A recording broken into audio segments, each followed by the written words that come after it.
Hello, my name is Erica Deneve, and today I will share a piece from Tara Westover's memoir, Educated, that portrays closure in response to heartache and integrity in response to trauma. Because family is the first thing we know, it is often the hardest force to oppose. Your anger that night, my mother told me on the phone, meaning the night Sean had killed Diego, was twice as dangerous as Sean had ever been. Reality became fluid. The ground gave way beneath my feet, dragging me downward, spinning fast like sand rushing through a hole in the bottom of the universe. The next time we spoke, Mother told me that the knife had never been meant as a threat. A week later, she said there had never been any knife at all. Talking to you, she said, your reality is so warped. It's like talking to someone who isn't even there. I agreed. It was exactly like that. In the final words of the memoir, Tara demonstrates the peace and relief she has come to by acknowledging the differences between the person she was when she was around her family and who she has become today. But what has come between me and my father is more than time or distance. It is a change in the self. I'm not the child my father raised, but he is the father who raised her. If there was a single moment when the breach between us, which has been cracking and splintering for 2 decades, was at last too vast to be bridged, I believe it was that winter night when I stared at the reflection in the bathroom mirror while, without my knowing it, my father grasped the phone in his knotted hand and dialed my brother.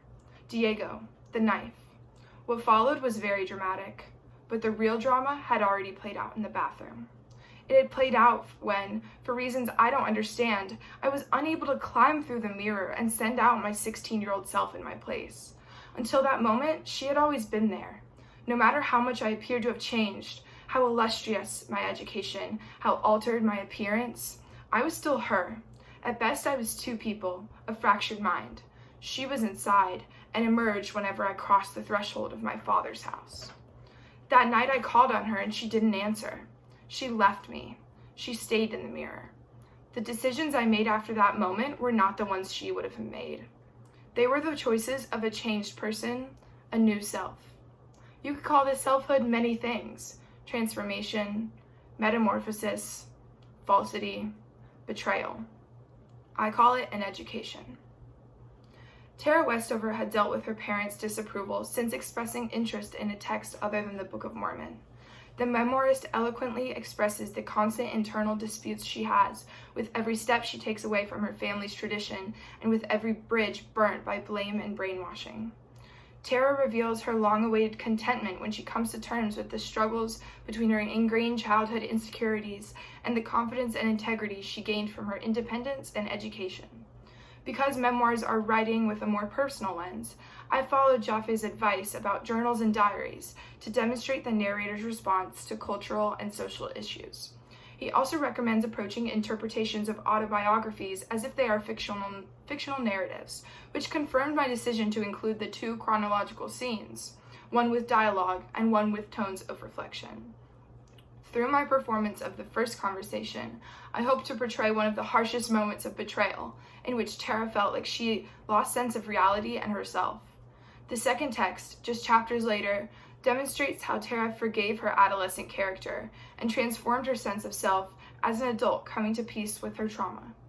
Another decision I made when translating this text to performance was with my emphasis on the disassociation between Tara and her adolescent self, often referred to as her and she.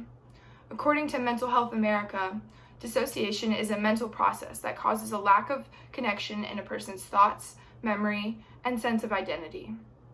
Westover used third-person pronouns about her past self to show her distance from that young girl and the educated woman that she has now become. Ultimately, the text conveys the long journey of coping with trauma and its impacts on one's relationships with others and themselves. Tara demonstrates the vulnerability and bravery it takes to prioritize your own feelings, your own truth, over others. Thank you.